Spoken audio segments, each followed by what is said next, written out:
Let's talk now to Lucy Beresford, psychologist, because, I thought it occurred to me when I saw yet another tweet that went out over the weekend where Starmer claims to have been spending his entire life and his entire career making Britain safer for people. And I thought to myself, well, that's not true. A lot of people started being critical of him. And I suddenly thought to myself, he tells a lot of lies. I mean, I don't shrink from the fact that I've called Keir Starmer a liar on many an occasion. Lots of the things that he said have turned out not to be the case. So I thought, let's get a psychologist's view of why politicians lie so much and whether, in fact, Keir Starmer could be possibly a compulsive liar. Lucy, very good morning to you. Hello, Mike.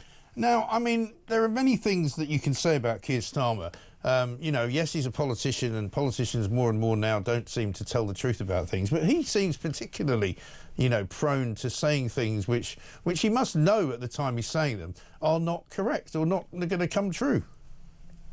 I think you raise a really interesting point. I mean, people would argue that that's the problem with politicians in general. And there, in a way, are three types of political lies. There are the state management lies, where you might say something in order to get elected or in order to pass some legislation. There are fear-mongering lies, which a lot of people would argue cropped up during, let's say, the pandemic. And then there are the lies for personal gain. And what we know from compulsive liars is that they're really trying to create a narrative about themselves, a narrative that they see in their head. And the interesting thing is that we all do that. We all tell stories to each other about ourselves and about our lives based on the narrative that we have created. And it seems that politicians do that more often. But I thought the conversation you were having with Harry there raised a really interesting point, which is it's almost as if Keir Starmer hasn't really thought about himself as a politician. Right. From the very beginning. He was a lawyer, he had a very particular narrative about himself. So he comes to this game of politics very lately, and it could be argued that he doesn't play it very well. No, I think so. And looking at the sort of the things that compulsive liars do, lying about something even when there's no reason to do it, seeming unconcerned with being caught in a lie, getting defensive when confronted about a lie. He exhibits all three of those things, doesn't he? He does, and what we notice is that small children do that because they're not very skilled at lying. They discover that it is possible to not tell the truth and that mummy and daddy might not find out.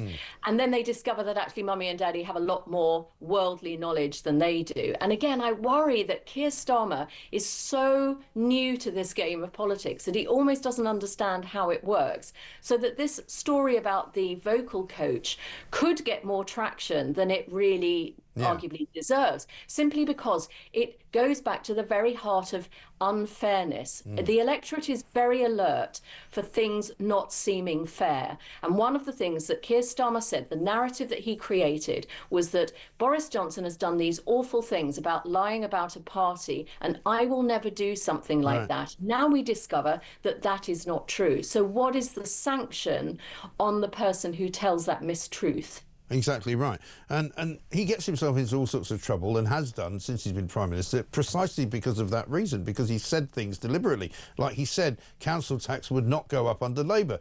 He said not a penny more. He made it very dramatic. It wasn't just, we'll try our best to keep your taxes low. He was dramatically saying taxes will not go up, and now they're going up 25%. He told farmers that they would not be having an inheritance tax imposed upon them at their conference back at the end of 2023. He lied to them. He said that he would reduce energy bills by 300 quid. It was a lie. It wasn't true. These are all stories that are coming back to haunt him now. Absolutely. They're stories, and the argument has to be, would the electorate really believe these stories? So another example would be around pension relief, another would be around the two-child benefit cap. All of these stories that were put out there before the election with a view, this is where state management comes in, with a view to win the election. Arguably, these stories didn't need to be told because there were so many people that perhaps were not going to vote for the Conservatives that the Labour Party might get in. And yet they told these stories already. So it's flawed thinking to think you can just say anything and everybody will vote for you and those chickens will not come home to roost. Unfortunately, as all liars do discover, and people who tell mistruths or are economical with the truth, eventually it does come back to bite you. It does, and I think it will come back and has come back. Lucy, great to talk to you. Thank you very much indeed. Lucy Beresford, psychologist. You know, I think the jury is no longer out. I mean, you know, we might as well just say it. Keir Starmer's a liar. Is he a compulsive liar? That remains to be seen.